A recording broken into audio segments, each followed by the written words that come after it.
Hello दोस्तों, स्वागत है आपका मनी माइंडसेट हेल्पर में। मैं हूं अंकित और आज हम लोग बात करेंगे सबसे इम्पोर्टेंट और सबको जो जानना है उस टॉपिक के बारे में, which is nothing else fan companies Google, Microsoft, Netflix, Amazon, Facebook में रिक्रूटमेंट प्रोसेस क्या होता है, कैसे हम अप्लाई कर सकते हैं, कैसे हम ज्वाइन कर सकते हैं, कैसे हम सैलरी निगोशिएट कर सकते हैं, क्या क्या स्किल्स की रिक्वायरमेंट होती है, सबके ऊपर बात करेंगे। किस बेसिस पे हमारी प्रोफाइल को शॉर्टलिस्ट करता है, रिक्रूटर का प्रोसेस क्या होता है, तो एक एक करके सब पे बात करते हैं। तो the very first thing talk about is recruitment process कि how recruiter will shortlist your profile, how recruiter will see and how you will get notified कि okay recruiter is searching for the candidates और any vacancies. So उसके ऊपर बात करते हैं। तो the very first thing is कि hiring कब करता है कोई भी रिक्रूटर, जब इस कंपनी में वैकेंसीज जनरेट होती है। So the very first point is hiring. तो हायरिंग के लिए वैकेंसीज जनरेट होती हैं। तो एक बार वैकेंसीज जनरेट हो गई, उसके बाद रिक्रूटर क्या करता है? So recruiter will search for the needed skills और द रिक्वायर्ड उस स्किल सेट पे वो कैंडिडेट्स को ढूंढना शुरू कर। द सेकेंड थिंग इज कि अब वो रिक्रूटर किस प्लेटफॉर्म पे कैंडिडेट्स को अप्रोच करता है, सर्च करता है, या कोई भी क्वेरी है उसकी तो वो किस प्लेटफॉर्म पे रन करता है कि जहाँ से वो हायरिंग करता है या फिर कैंडिडेट्स को शॉर्टलिस्ट करता है। तो the very first and the known and the very famous platform is LinkedIn. तो फर्स्ट प्रायोरिटी किसी भी रिक्रूटर की, किसी भी टॉप टेक कंपनीज का ले लो या फैन कंपनीज का ले लो, गूगल का ले लो, माइक्रोसॉफ्ट का ले लो, इज नथिंग एल्स लिंक्डइन। उसके बाद गिटहब, स्टैक ओवरफ्लो, ये सब भी हैं, ट्विटर भी है, बट आपके लिए भी जो मेजर है वो पहला प्रायोरिटाइज प्लेटफॉर्म इज लिंक्डइन। ठीक है, अभी लिंक्डइन आ गया, लिंक्डइन पे रिक्रूटर ने सर्च करना स्टार्ट किया। तो अभी लिंक्डइन के बाद क्या प्रोसेस होता है? लिंक्डइन के बाद सेकंड प्रोसेस होता है आपका स्क्रीनिंग। स्क्रीनिंग में क्या होता है कि आपका रेज्यूमे शॉर्टलिस्ट करते हैं। अब रेज्यूमे शॉर्टलिस्ट करने में भी बहुत सारे पैरामीटर्स आते हैं कि आप एटीएस कंपैटिबल रेज्यूमे होना चाहिए, या फिर आपने एक पर्टिकुलर स्पेसिफिक फॉर्मेट में रेज्यूमे को डिजाइन किया हो। तो वो फॉर्मेट भी मैं आपसे डिस्कस करूंगा कि क्या क्या एक स्टेप बाय स्टेप फॉर्मेट होते हैं, किस फॉर्मेट में आपको फैन कंपनीज के लिए रेज्यूमे प्रिपेयर करना होता है। आप एक नॉर्मल रेज्यूमे उठा के नहीं, 3 to 4 पेजेस, 5 पेजेस की आपका वर्क एक्सपीरियंस ज़्यादा, आपने ज़्यादा प्रोजेक्ट्स पे काम किया, सब कुछ नहीं डाला जाता है रेज्यूमे पे, जो बहुत लोग मिस्टेक करते हैं और उनका रेज्यूमे रिजेक्ट हो जाता है। The next and the final round is selection and offer letter. तो सिलेक्शन के भी कई सारे प्रोसेस होते हैं कि कई असेसमेंट होते हैं, इंटरव्यू राउंड्स होते हैं, मे बी रिटन राउंड भी हो सकता है, technical round, managerial round, psychological round, so बहुत सारे राउंड्स होते हैं। उसके बाद if you perform well then the next process you get the offer. Now the second question is कि क्या सीजीपीए, जो नए कॉलेज ग्रेजुएट्स हैं या जो ग्रेजुएशन में हैं, सो उनका एक क्वेश्चन होता है क्या सीजीपीए मैटर करता है फैन कंपनीज में या किसी भी टॉप टेक कंपनीज में? तो answer is no but yes. The reason is why I said no कि जो भी फैन कंपनीज या टॉप टेक कंपनीज होती हैं वो क्यों ऐसा कट ऑफ रखते हैं, या फिर क्या ये सीजीपीए रियली मैटर करता है? तो कट ऑफ वो इसलिए रखते हैं to segregate the competition, right? कि suppose 50 vacancies and around 5000 candidates have been applied, right? तो वो शॉर्टलिस्ट किस बेसिस पे करेंगे? तो उसके लिए वो एक कट ऑफ रखते हैं कि ठीक है, CGPA it really doesn't matter according to me. और मैंने रिक्रूटर से भी बात किया हुआ है, मेरे भी ऐसे कई फ्रेंड्स हैं रिक्रूटर के, कॉलीग्स हैं, दे सेड कि एक्चुअल में सीजीपीए मैटर नहीं करता है। आपको जो मैटर करता है वो मैं आपको बता देता हूँ। If you are planning for top tech companies और फैन कंपनीज, तो आपका कॉम्पिटिटिव कोडिंग स्कोर कैसा है, आप कैसा परफॉर्म कर रहे हो कोडिंग प्लेटफॉर्म्स पे, कॉम्पिटिटिव प्लेटफॉर्म्स पे, तो एक वो मैटर करता है। अब आते हैं मेन टॉपिक पे, रेज्यूमे शॉर्टलिस्ट कैसे होता है। ये बहुत इंपॉर्टेंट क्वेश्चन है, इसको बहुत ध्यान से रखिएगा। अगर नहीं है तो आप नोट डाउन भी कर सकते हैं। तो जो भी फैन कंपनीज के रिक्रूटर्स होते हैं या फिर जो भी टॉप टेक कंपनीज के रिक्रूटर्स होते हैं, उनका एक सिंपल सा फंडा है रेज्यूमे शॉर्टलिस्ट करने का। इधर वो एटीएस कंपैटिबल हो तो आपका एक एटीएस टूल ही वो आपका रेज्यूमे शॉर्टलिस्ट कर देता है एंड आगे फॉरवर्ड कर देता है। नेक्स्ट इज सपोज आपको एटीएस कंपैटिबल नहीं बन रहा है आपसे रेज्यूमे, तो आपका रेज्यूमे में कुछ कुछ पैटर्न्स होने चाहिए, वो भी मैं आपको बता देता हूँ। आपका रेज्यूमे शॉर्ट एंड क्रिस्प होना चाहिए, it not more than 1 or 2 pages max. उसके ऊपर नहीं होना चाहिए, आप सारे प्रोजेक्ट्स नहीं डाल सकते। अगर आपके पास उससे ज्यादा प्रोजेक्ट्स हैं भाई, पोर्टफोलियो बना लो अपना, उसकी लिंक डाल दो, एंड ज्यादा डिटेल प्रोजेक्ट्स की मत डालो, जितनी रिक्वायरमेंट है उतनी ही डालो। अब एक पैटर्न बताता हूँ मैं आपको कि क्या क्या पैटर्न वाइज आपको क्या क्या स्टेप बाई आपको नोट डाउन करना चाहिए कि सबसे पहले क्या आना चाहिए, उसके नीचे क्या आना चाहिए। तो एक पूरा एक पैटर्न होता है। तो पहला the first thing is introduction and just introduce about yourself, your past experience, कि how many years you have done, what you are seeking for. So ये सारी information, your LinkedIn profile link, your if you have any portfolio, the portfolio के link and your contact number should be on top. सो ये चीज़ें top पे होनी चाहिए, आपकी email ID भी, ये सब चीज़ें टॉप पे होनी चाहिए. Now the second point is education, कि आपने कहाँ से एजुकेशन की है उसका पूरा और कौन से ईयर में की है, एक सेक्शन ऐड करना होता है आपको इंट्रोडक्शन के जस्ट बाद में. उसके बाद आप स्किल्स ऐड कर सकते हैं, अपनी टॉप स्किल्स, साइड में टूल्स कौन से आपने सीखे हुए हैं या फिर आपने किन किन लैंग्वेजेस पे काम किया हुआ है, कौन कौन से फ्रेमवर्क्स पे काम किया है, तो वो सारी चीज़ें आप यहाँ पे ऐड कर सकते हैं. Now the next section would be experience, कि आप एक्सपीरियंस इन द सेंस जो पास्ट एक्सपीरियंस आपका, कौन कौन सी कंपनीज में काम किया है, किस किस रोल पे काम किया है और कौन कौन से प्रोजेक्ट्स आपने किए हैं, कौन सी लैंग्वेजेस यूज़ किए हैं, कौन सा फ्रेमवर्क यूज़ किया है, कितने ईयर्स ऑफ एक्सपीरियंस है आपको उस पर्टिकुलर कंपनी में, उस पर्टिकुलर डेजिग्नेशन पे.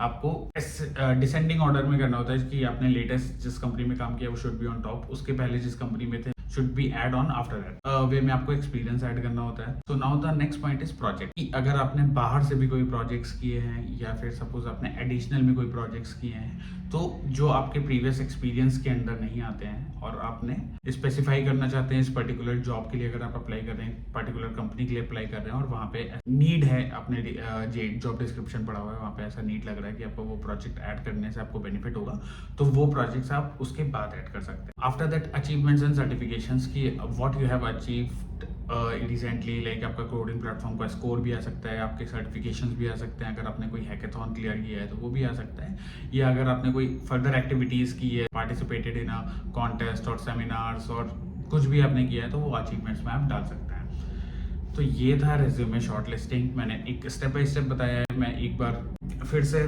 रिपीट कर देता हूँ. First is introduction, second is education, third is skills, fourth is your experience, fifth your projects and the sixth is your achievements. ये 6 पॉइंट्स आपके रिज्यूमे में होने चाहिए और इसी ऑर्डर में हो तो ज़्यादा बेहतर है. बाकी ठीक है, आप ऊपर नीचे भी कर सकते हो अपने अकॉर्डिंग. ना लोगों का डाउट होता है कि टियर 1 कॉलेज, टियर 2 कॉलेज और टियर 3 कॉलेजेस, क्या ऐसा प्रायोरिटी मिलती है क्या उनको, या फिर हम तो टियर 1 कॉलेज से नहीं है तो हमारा कैसे होगा. तो इसका भी एक डाउट मैं आपको क्लियर कर देता हूँ. First of all tier 1 colleges समझ लेते हैं इसके होते हैं, कि टियर 1 कॉलेजेस में आते हैं सारे IITs वगैरह. टियर 2 कॉलेज होते हैं NIITs, NSITs. तो ये सारे कॉलेजेस टियर 2 में आ जाते हैं. टियर 3 में आ जाते हैं, जो कि हमारे बाकी के कॉलेजेस हैं वो टियर 3 में आ जाते हैं, टियर 4 ऐसे भी कॉलेजेस आ जाते हैं. अब बात करते हैं कि क्या इनको प्रायोरिटी मिलती है टियर वाइज कॉलेजेस को. तो आंसर इज नो. अगर आपके पास रिक्वायर्ड स्किल सेट है, अगर आपके पास जो भी वैकेंसीज आई है उस हिसाब से एक्सपीरियंस है या उस हिसाब का स्किल सेट है, तो ऐसा नहीं है कि उनको प्रायोरिटी मिलती है, टियर 1 कॉलेजेस को ज़्यादा प्रायोरिटी पे रखा जाएगा, आपको कम प्रायोरिटी पे रखा जाएगा, ऐसा कुछ नहीं होता है. एक एग्जांपल देता हूँ, जैसे कोई भी रिक्रूटर होता है, if you are graduated from Kanpur university, if you graduated from the Lucknow university, if you graduated from other universities as well, तो वो वहाँ पर स्टॉप नहीं हो जाते हैं. They will further read it down to your resume कि आपके पास क्या स्किल सेट है, आपके पास कौन सा एक्सपीरियंस है. Based on that they will shortlist. तो ये एक्सक्यूज देना बंद कर दो, पढ़ना स्टार्ट कर दो. नाउ दोस्तों, next burning question is DSA important for FAANG companies, for top tech companies? The answer is absolutely yes. आप अगर किसी भी सॉफ्टवेयर डेवलपर रोल के लिए या सॉफ्टवेयर टेस्टिंग रोल के लिए इवन आप अप्लाई कर रहे हो, तो yes, DSA is very much important even after your job. If you are in job also, if you are not preparing for tech interviews, then in your day-to-day work also DSA is very important in top tech companies or in the FAANG companies as. कोई concession या कोई negotiation नहीं होता है, DSA तो पूछा ही जाएगा. और DSA it's like medium to hard भी जा सकता है, डिपेंड ऑन कि आप किस पोजीशन के लिए अप्लाई कर रहे हो, किस डेजिग्नेशन के लिए अप्लाई कर रहे हो, कितने एक्सपीरियंस पे अप्लाई कर रहे हो, तो वो क्वेश्चंस मीडियम टू हार्ड भी जा सकता है. नाउ हमारा नेक्स्ट क्वेश्चन आता है कि how tier 3 college grads can apply. अभी जो नॉर्मल कॉलेज से अप्लाई कर रहे हैं तो वो अप्लाई कैसे करें, क्योंकि गूगल रिक्रूटमेंट के लिए तो सारे कॉलेजेस में नहीं आती. The answer is first is LinkedIn पे रिक्रूटर्स को अप्रोच करो.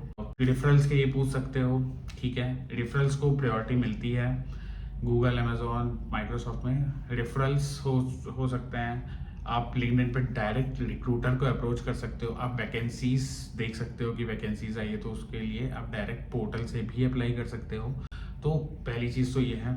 दूसरा चीज़ आपका होता है कॉम्पिटिटिव प्लेटफॉर्म्स एंड कॉन्टेस्ट. तो आप जैसे लीड कोड, हैकाथॉन, बहुत सारे प्लेटफॉर्म्स है, कोड फोर्सेस, कोड शेफ, तो आप उसमें एक अच्छा कोडिंग प्लेटफॉर्म पे आप अच्छा परफॉर्म कर रहे हो, कॉन्टेस्ट दे रहे हो, तो एक कम्युनिटी बनती है, उस कम्युनिटी में भी आप से ज्वाइन कर सकते हो। आपको रिक्रूटमेंट का पता चलता रहेगा कि कब वैकेंसीज आ रही है और कैसे रिक्रूटमेंट हो रहा है, कौन से रिक्रूटर हैं, तो आप उनको डायरेक्टली अप्रोच कर सकते हैं। Now the major point is कि ठीक है, अभी हम लिंक्डइन में रेफरल के लिए पूछते हैं, तो आप सिंपल हाय हेलो ऐसा मत भेजो। अगर if you are not knowing that person, तो आपको अपना जो भी टेम्पलेट है रेफरल का वो बहुत शॉर्ट और क्रिस्प रखना पड़ेगा कि what exactly you have, what skills you have, what you want, in which job you want to apply, उसका लिंक, उसका जॉब आईडी, एक प्रॉपर फॉर्मेट बना के एक प्रॉपर मैसेज करके आपको सेंड करना होता है। अगर आप रिक्रूटर को सेंड कर रहे हो तो उसके लिए एक अलग फॉर्मेट रहता है। अगर आप एम्प्लॉय को अप्रोच कर रहे हो रेफरल के लिए तो उसके एक अलग फॉर्मेट होता है। तो based on that you can select your format. आप उसको नोट डाउन कर सकते हो कहीं पे, नोट पैड प्लस प्लस या कहीं पे भी आप नोट डाउन कर सकते हो। उसको थोड़ा बहुत एडिट करके आप सारे रिक्रूटर से जितने भी आप के लिए आप अप्लाई कर रहे हो उसको कॉपी पेस्ट कर सकते हो। उनका ईमेल आईडी होगा अगर आपके पास तो आप ईमेल भी कर सकते हो आपका, but your format should be very good. Okay, now the next question is how to search for the jobs, कि हम जॉब सर्च कहाँ से करें, कौन सा प्लेटफॉर्म है? Indeed? No, answer is no. Naukri? No. जो जितनी भी टॉप टेक कंपनीज हैं, जितनी भी कंपनीज हैं, they don't usually prefer naukri.com, they don't usually prefer Indeed, Monster Jobs, they don't usually prefer. What they have preferred, I told you already, is LinkedIn, कि वहाँ पे रिक्रूटर और job seekers दोनों का एक कॉमन प्लेटफॉर्म है, right? Even तो Twitter also is a very good platform, but ठीक है, मैं लिंक्डइन प्रेफर करता हूँ, that's why I am suggesting LinkedIn very much. If LinkedIn is the only platform कि जहाँ पे टॉप टेक कंपनीज या फैंग कंपनीज हायरिंग कर रही हैं, तो हम अपनी लिंक्डइन प्रोफाइल को कैसे इंप्रूव कर सकते हैं? So there are few tips which I can give you. The very first is, ठीक है भाई, you should have a good profile picture and you should not be a cookie look if you are applying for a job. Your profile should be very good. The next thing is the LinkedIn description should be very crisp, short and descriptive in meantime as well. Only required information you should put. Rest of the waste information you should not put, and you should well define your past experiences and the projects you have worked in detail. सो वहाँ से एक बहुत बढ़िया आपको connection मिल सकता है, क्योंकि जितने भी रिक्रूटर्स होते हैं, if they are interesting in your skill set, they definitely check your projects and what you have work for and when you have work for, right? So सारी चीज़ें मैटर करती हैं। उसके बाद नेक्स्ट आता है आपकी contact information should be updated in the LinkedIn profile, कि रिक्रूटर्स आपको कॉन्टैक्ट तो कर पाएँ। Even if you don't comfortable to update your phone number, then at least your email ID should be there. Now the next point is endorsement and the recommendation. आप जितने भी skill sets होते हैं उस पर recommendation endorsement ले सकते हैं अपने colleague से, अपने manager से, जहाँ भी आप करेंटली वर्क कर रहे हैं अपने सीनियर से, तो that also would be very helpful. अब जितने भी सर्टिफिकेशंस आपने किए हैं, जितने भी अचीवमेंट्स आपने किए हैं, that should also be mention into your LinkedIn profile. अगर आपका कोई पोर्टफोलियो तो पोर्टफोलियो की लिंक भी डाल सकते हैं। Okay, so now the other question is only BTech graduates can apply for FAANG companies or top tech companies? So answer is definitely no. The reason is BCA, MCA, BSc, even for commerce also, even for MBA also, even for management side also can apply to FAANG, can apply to any other top tech companies. Maybe the openings would be different, जहाँ पे criteria लिखा होता है कि हमको ये degree चाहिए, वो डिग्री चाहिए, but the openings are there. Openings आती हैं हर प्रोफाइल के लिए, हर ग्रेजुएट्स के लिए ओपनिंग्स रहती हैं। ऐसा कोई भी नेपोटिज्म नहीं चल रहा है बीटेक को लेके कि BTech should be a major degree to apply for a FAANG companies और टॉप टेक कंपनीज। अब आते हैं टॉप टेक रिक्वायर्ड स्किल्स पे और high paying jobs for FAANG companies, for high paying designations के लिए कौन कौन सी स्किल्स है मोस्टली रिक्वायर्ड होती हैं। ऐसे तो देखो सारी स्किल्स ही रिक्वायर्ड होती हैं कि आप ठीक है जिसमें भी है उसमें बेस्ट हो जाएं, बट ठीक है, few skills I have noted it down for you. The very first is CI/CD pipelines, Kubernetes, Docker, C, C++, Java, over Python as well. Some libraries development you should know. AI tools, prompt engineer, बहुत सारी और इन सब का common एक data structures and algorithms which is very much important for you अगर आप किसी भी टॉप टेक या फैंग कंपनीज के लिए अप्लाई कर रहे हो, specially for Google, Microsoft Amazon, Netflix और any other. अब बात करते हैं जो बहुत लोग पूछने से भी डरते हैं. Suppose if you got a offer from the FAANG company or a top tech company, so can we negotiate in that offer? So the answer is yes. Be very frank with the offer letter you got. Be very frank with the negotiation, but you should be very flexible. Like, okay, if you are asking for negotiation to a recruiter or a HR is also, that would be absolutely fine. But you should be reasonable, right? You should have done your research to the market. All these things you have already researched for, and then be reasonable what you are asking for. And yes, you can ask for negotiation. There is no red flag to that. Your offer letter should not be cancelled based on that कि you are negotiating your offer letter, right? ये थी आज की video की Fang companies का recruitment process क्या होता है, टॉप टेक कंपनीज का रिक्रूटमेंट प्रोसेस क्या होता है, आप कैसे अपने रेज्यूमे को अच्छा बना सकते हैं, कैसे आप लिंक्डइन प्रोफाइल को अच्छा बना सकते हैं, कौन कौन से प्लेटफॉर्म से आपको ध्यान देना पड़ता है. कोडिंग प्लेटफॉर्म भी I have already told you, CodeChef, Codeforces, LeetCode is my favorite.